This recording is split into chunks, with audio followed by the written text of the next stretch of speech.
এই বছরের লোকনাথ বাবার পুজোটা আমি কাটিয়ে এলাম দাদার পৈতৃক বাড়ি পাণ্ডবেশ্বরে। তো দাদা, বৌদি, ঝিলিক আর ঝিলিকের ছেলে আমরা সবাই মিলে রওনা দিলাম রবিবার বিকেল 4টে নাগাদ। তো এবার কিন্তু দিয়াদিশা আমার সাথে যায়নি, আর আমি এই 4টে দিন দিয়াদিশাকে ছাড়াই কাটিয়ে এলাম এই প্রথমবার। কারণ আমি যেখানেই গেছি দিয়াদিশাকে সঙ্গে নিয়েই গেছি, আমি কিন্তু কোনোদিন একা কোথাও যাইনি। তাই আমার মনটা একটু খারাপ ছিল, কিন্তু কিছু করার ছিল না। দিশার এবার ক্লাস 9 হয়েছে, আর ওর টিউশন একদমই অফ করা যাবে না। সেই কারণে দিশা বলল, মা আমি যাব না, কিন্তু তুমি ঘুরে এসো। আমার একদমই যাওয়ার ইচ্ছে ছিল না, তবে দিয়াই আমাকে জোর করে পাঠালো যে তুমি তো কোনোদিন কোথাও যাও না, সবসময় তো আমাদের সঙ্গে নিয়েই যাও, তাই এইবার তুমি একাই যাও, আমি ঘরটা ঠিক সামলে নেব। দিয়া যদিও খুব সুন্দর গুছিয়ে একদম ঘর সংসার সব কিছুই করতে পারে, ঠাকুর পুজো দেওয়া থেকে শুরু করে রান্নাবান্না, দিয়া কিন্তু এই সব কাজেই নিপুণ, সব কিছুই খুব ভালো মতো শিখে গেছে। তাই মন খারাপ নিয়ে আমি বেরিয়ে পড়লাম দাদা আর বৌদি আর এই যে ঝিলিকের সাথে। ঝিলিকেরও মনটা খুব খারাপ, ও বারে বারেই বলছিল যে দিয়া দিশাকে ছাড়া আমার একটুও ভালো লাগবে না। আর ঝিলিকের ছেলে তো দিয়ার সাথে মানে খুবই ভাব, ওরা দুজন তো খুব আনন্দের সময় কাটায়। যাই হোক, আমরা পৌঁছে গেছিলাম দাদার বাড়িতে, আর দাদার বাড়িতেই কিন্তু আছে লোকনাথ বাবার মন্দির। 48 বছর ধরে বাবার অবর্তমানেও দাদা কিন্তু ভাইদের সঙ্গে নিয়ে এই পুজোটাকে ধরে রেখেছেন। তো আমারও এই বছর সৌভাগ্য হয়েছে দাদার বাড়িতে আসার, আর এই 4টে দিন কিভাবে কাটাবো সবটাই আপনাদের সাথে শেয়ার করব। আপনারা আমার সঙ্গে থেকে কিন্তু পুরো ব্লগগুলো দেখতে থাকবেন। আর একটা ব্লগে সব কমপ্লিট করা সম্ভব হবে না, 4 দিনের ব্লগ আমি ঠিক আপনাদের সাথে শেয়ার করব।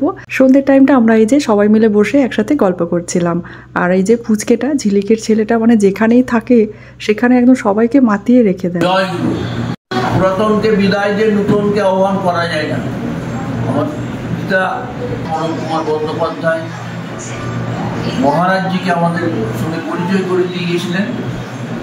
আমরা খুব ভাগ্যবান যে আমরা উৎসবের শুরুতে তাকে পেলাম। আজ ভোরের বাবা আছেন, তার প্রমাণ হচ্ছে তিনি নিজের থেকে নিজের ইয়েতে সময় বের করে এত ব্যস্ততার মধ্যে আজকে আমাদের আশীর্বাদ করতে এসছেন যে আমি আছি, তোমার বাবার কথা সারা জীবন রেখে যাবে। জয় গুরু।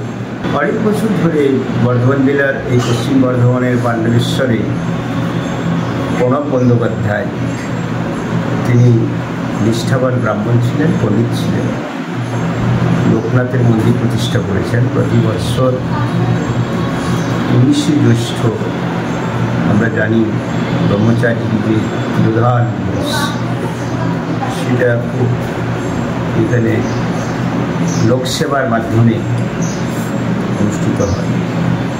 লোকসেবার অরণ্য সেবাও হয়, যাবতীয় পূজা অর্চনা, লোকনাথের স্মরণ সুন্দর হয় আমি জানি। এখানে এবার আমি এরা অতীতে এসেছি, বেশ কয়েক বছর এসেছি, খুব ভালো লাগে।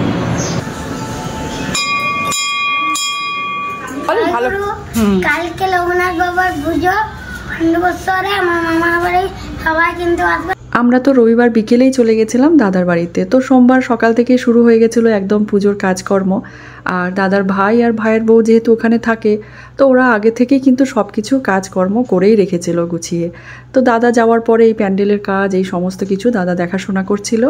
আর আমরা দুপুরবেলাটা এই যে একটু বেরিয়েছিলাম ঝিলিক আর ঝিলিকের ছেলের সাথে, তো একটু কাজ ছিল সেই কারণে বেরিয়েছিলাম।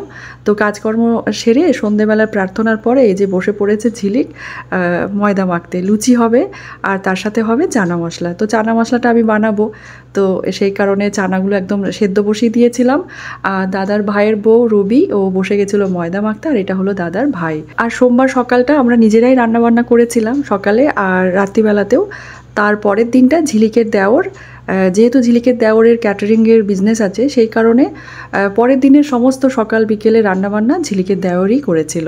আর এদিকে আমি কাবলি ছোলাটা সেদ্ধ বসিয়ে দিয়েছিলাম, ছোলাটা সেদ্ধ হয়ে গেছিলো একটু আলু দিয়ে।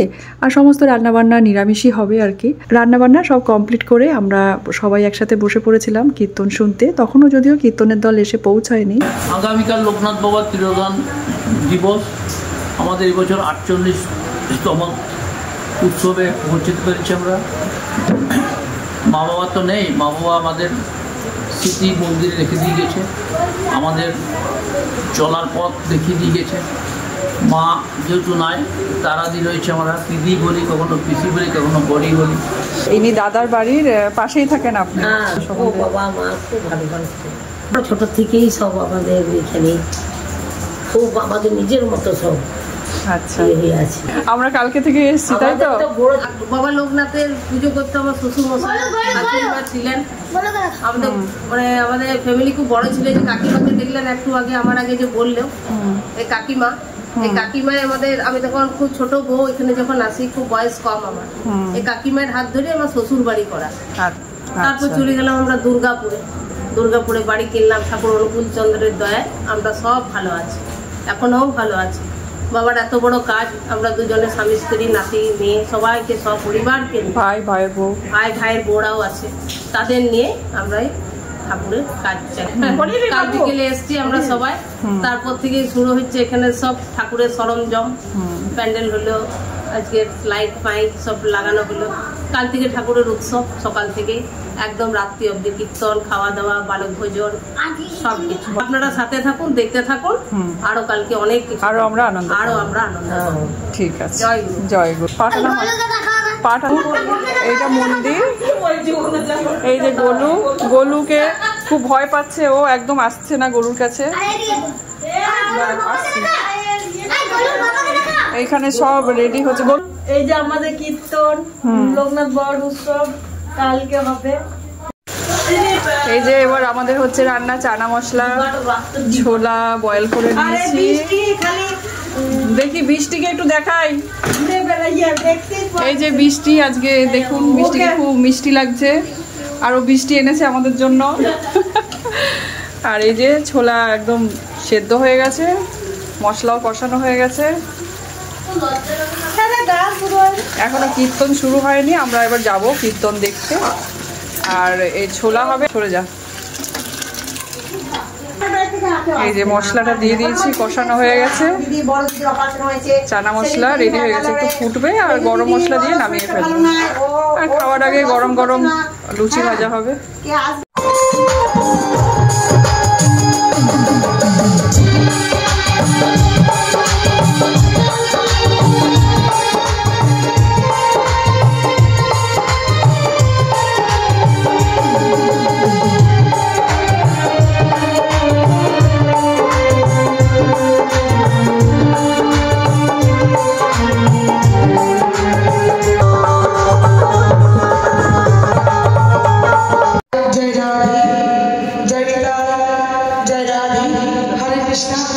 পড়াবি?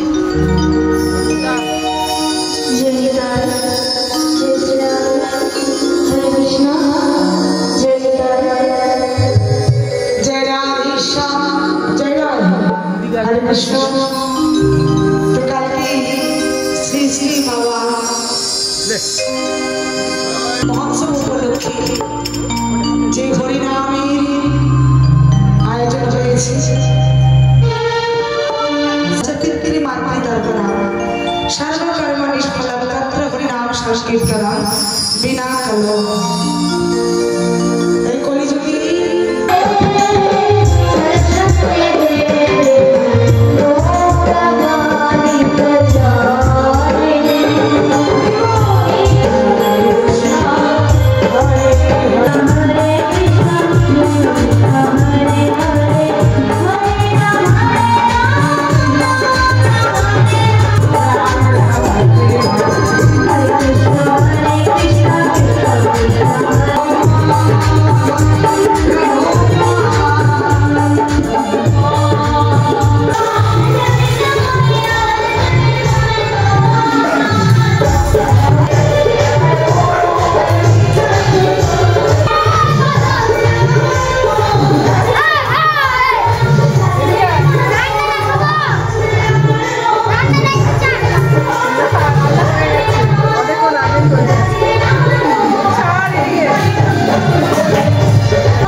লুচিগুলো কার জন্য হচ্ছে?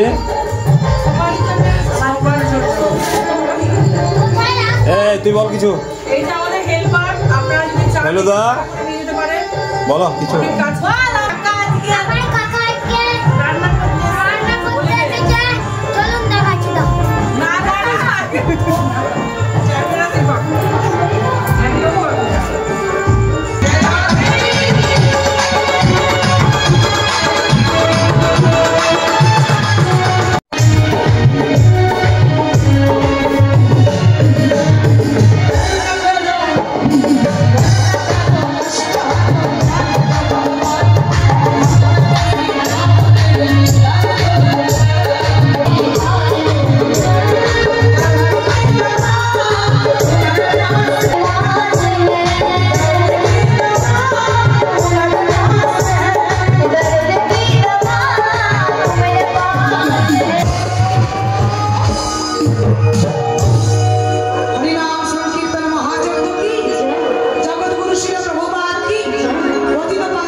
যে রাধেশ্যাম।